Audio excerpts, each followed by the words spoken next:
Hey guys, I'm Matt Lighty, and this video is just gonna briefly talk about my plans and what I got going on for my league starter in 3.26, the Mercenary League. So I have did my wheel thing. If you didn't watch that and don't want to be spoiled by this, that's kind of too late, but you can go watch that video.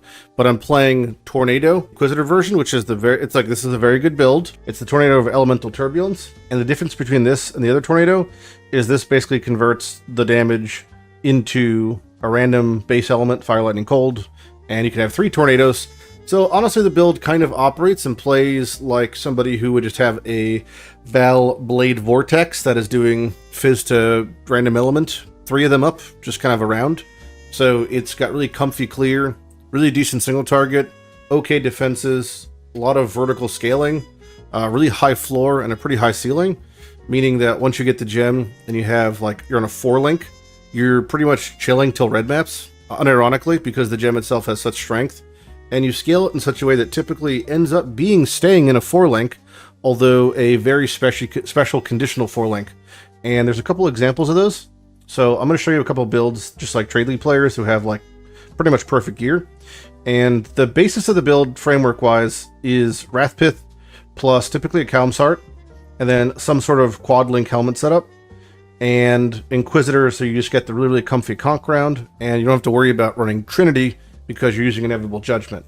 So your 4-link is what I referred to as a highly effective but lazy 4-link. It's a 4-link that typically just gives damage. The most common links are things like Added Fire, Crit Damage, and Empower. Those are like the big 4. If you have super good damage, you could run things like Energy Leech because you use a Doriani's Glorious Vanity to give you a Corrupted Shield buffer of ES, so you could use that as a buffer window with Energy Leech. But most people use in the common setups just like crit damage, item rarity, empower. You could just start tossing in whatever as your 4th link. This guy has cruelty. You get the idea. The important part of that is that the 4th link, or any of the 3 support links in the helm, none of them change the modality of the skill. Meaning it's not as if you have to rely on using a GMP or a returning project, etc. And what that lends yourself is the ability to be pretty flexible with your helmets when it comes to which helmets you could use effectively, and it lends to a couple funny scenarios. So, interesting thing to start out with, keep in mind when it comes to gearing and progression, is that this skill has, I want to say, the most tags of any skill in the game, possibly. Spell, Duration, Physical, AoE, Orb, Fire, Cold, Lightning, Prismatic. Tags are typically really good. Tags let you scale things better. It's a spell that has incredibly high flat scaling, means the more gem levels, the better it gets. It especially scales well off of gem levels, because it's a huge amount of flat physical that's being converted into different elements, and the quality just gives more movement speed, so things like Enhance and a plus gem setup on helmets feels really good. So what does this mean? This means that when you're corrupting helmets, you can hit things like Duration, Fire, Cold, Lightning very, very frequently, and it yields a scenario where there's if you hit a Val Implicit on a helmet, it's like a 1 in 4 that it's going to hit +2 gems for Tornado of Elemental Turbulence. So you could do things like just using Honor Home and give it +4 gems, and because the base 2 gems in Honor Home are just socketed gems, you could run a link setup that's literally just Tornado, Added Fire, Empower, Enhance, and it's not crazy. Or just getting that extra value from just running Enhance, Tornado, Crit Damage, Added Fire, and that Empower just gets 2 artificial levels. So the Tornado itself gets super high. Now, because of that, and because the only gems that you're running are just damage in the rawest form, you could do something even funnier, and you could run a Crested Desire, and it's not crazy. So quality, like we talked about, is movement speed, which is clear speed for a Tornado. So this gives it 50% movement speed, +8 levels, and then double damage. And you could double corrupt your Crested Desire, and it's pretty likely that one of the 2 corruptions are going to hit a +2, which is great. And it has a pretty okay-ish chance, maybe like a 1 in 12 or something, that 2 of them hit +2s, because it has to hit implicits. Now, would I recommend farming a solo self-found Crested Desire and being as bold as to double corrupt it? That's up to you to decide. But I'm definitely going to try to get a Crested Desire because I think that's very funny. So you could actually quite easily run a 4-link setup and have a pretty comfy one, whether it's Honor Home or even some things like a Malachi's helmet, or even something like like the Relic helmets. There's a lot of options you have, or just like they showing a better rare that has Archdemon because it gives +2 socketed. You could run that in conjunction with AoE on the Essence Gems, or more elemental from the Essence things, Shaper Elder for Conk and Hypothermia. A lot of cool scalability there, and make it like a pseudo 8-link. So, this is like your eventual endgame, but the basis being just Wrathpith because you're a life stacker, and Callum's because you're a life stacker, and if you're life stacking, Darkseer with the +2 HP per level is extra juicy. So those are like your uniques, if anything. The rest of the gear is honestly just going to be as much life as you could possibly get on a ring, make it as good as possible, double it with a Corrupting Misty thingy, and then slap on a Kalandra's Touch. Or you could just roll a couple of Vermilions that have an amount of life and life regen, and that's fine too. All the other gearing and scalability is mostly just going to be the things you'd want in every build, like Mage Blood and whatever, but Immortal Flesh is totally fine, or just a Stygian is totally fine. You can do rares in the extra spots if that's okay, and if you're going to be farming for a Crest Desire, something like a Replica at Ziri's Foible is extra nice. So basically we're getting a lot of damage and crit, and scaling from life base being Wrathpith, and the comfortability of the fact that we're going to be a blood magic build.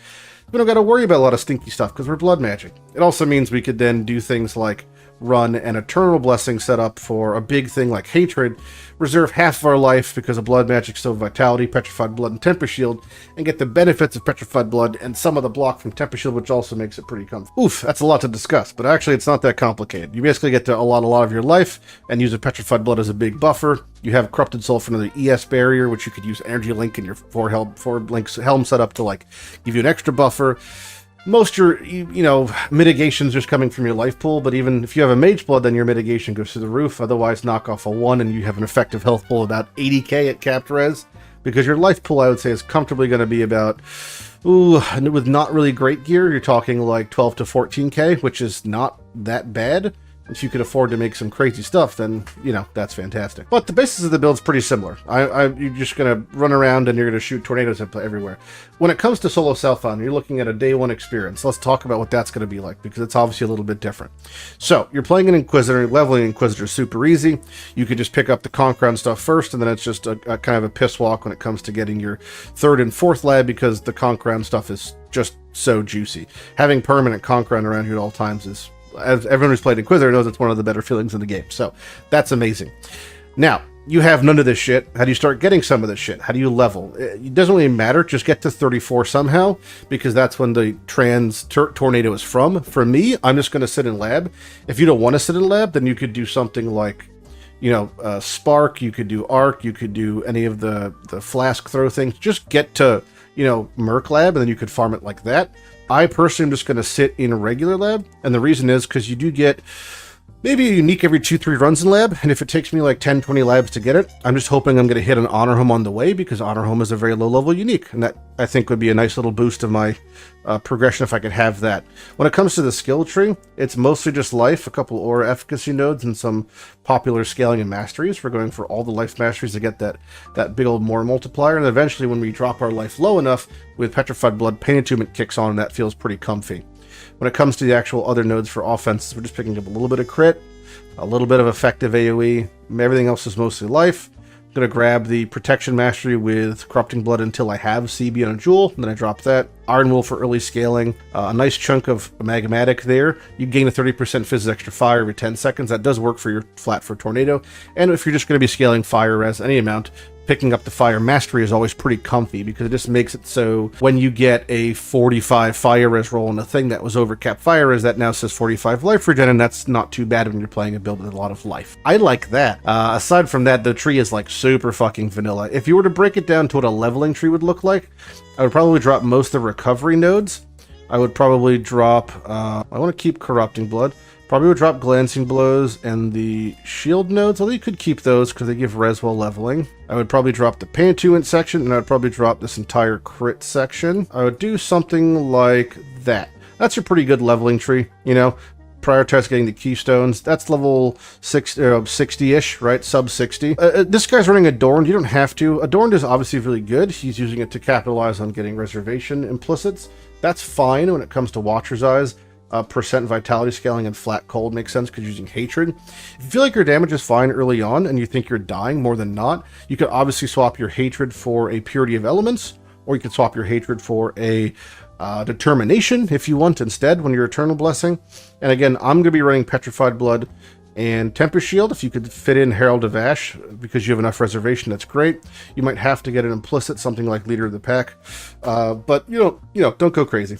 Most of the other gear, when it comes to like base tier 1 to 2 uniques, Kalim's Heart and Wrathpith, what I would recommend is either just Exile farming, which is putting exiles in your tree, ghost stuff, do lowish tier maps, and then kill stuff till you get them. Wrathpith Globe is not drop restricted, it's just 68 restricted from Titanium Spirit Shield, so that could drop in tier 2 maps. Kalim's Heart is also not drop restricted, it's just Glorious Plate, so also tier 2 maps. There's a lot of cards for Kalim's Heart, although I wouldn't typically recommend farming them out, because in my experience, since Kalim's Heart is considered a tier 1 or 2 rare, it's it's pretty rare. You can see Wrathpith Globe is a tier 2, so it's not quite tier 1, but still pretty rare. Kalim's Heart also tier 2, so not quite as rare as a tier 1, but still pretty rare. So it might take a week to get both of them, but you should be able to get them pretty handily. Until then, using things like Kikuzaru for rings is always nice. Big fan of Kikuzaru. If you want, you can also run an Infernal Mantle for easy gems. The down to Infernal Mantle being increased spell damage taken while on low mana is never active, because you're never on low mana. If you're blood magic, you're always on full. And early on, if you get a Malachi Simula, you could also use this in lieu of going south in the tree, since it gives you blood magic, and it also gives you 20% chance to double damage your helmet, so that's a nice chunk of increased damage. Joffrey Crest is another easy way to get a plus level. Nope, it's not. I lied. Oh, that's right, they removed it when they added the fucking relic thing. Ew. Yeah, definitely Honor Home is the way to go early on. Just having the +2 gem levels and the option to corrupt them is kind of hard to pass up on. But yeah, that's about it. And as far as Atlas, stuff, I'm probably going to go Heist and then Bestiary, because Bestiary is really nice for just getting duplicate uniques and working towards that. And then Heist, because I'd like to get a replica Foible, because it's a kind of lower tier replica that just is a lot of life, and life is what I care about. And then, the odd chance of getting Crested Desire. Also, when it comes to getting a Darkseer, that's from a T17, about a 5% drop off of Sanctuary, I believe. Not likely to get, right? So until then, I'm going to run a juicy rare. There's a lot of rares you could just run. Anything that's +2 gems, or has spell damage, or scalability, or has multi, has spell, that sort of stuff. They all kind of work. And typically, at the end of Grand Heist, you have a lot of smart rolled wands. This patch specifically, weapons can no longer roll res as a suffix, meaning you're more likely to get better things such as spell crit and multi, I think. So finding a decent wand, or even one of the wands, I think this guy had one that is, nope, this guy has one, nope. Does this guy have one? Nope. Does this guy have one? Nope. Does this guy have one? Nope. Does this guy have one? Nope. Does this guy have one? Nope. Does this guy have one? Nope. Does this guy have one? Nope. Does this guy have one? Nope. Does this guy have one? Nope. How about this guy? Nope. And this guy? Nope. All right, none of them have it. But there's a Crested Desire. This guy's got an explosive trap in there. Why? I don't know, but he's got one. Can't find anyone who has one. But TLDR, the Accumulator Wand, which is from Heist as one of the experimental bases, is pretty good as a wand base. That was the TLDR there. By the way, guys, this is my plan loosely to do Tornado. It should be pretty fun, and I'm going to do a lot of gear crafting with strand things, and it's going to be really easy. Super easy to just like progress in red maps on a 4-link, and it's kind of fun being locked in lab, so I'm there for at least like a couple hours. It'll give me a nice chance of trying to get my honor home. Maybe I'll just get it early, who knows. And then then it's off to farm Kalim's and Wrathpith. Until then, I'll see you guys at League Start. Have a good time. Have any questions, feel free to ask them below. Otherwise, I'm Mathew Lighty, and have a good day. Okay, bye.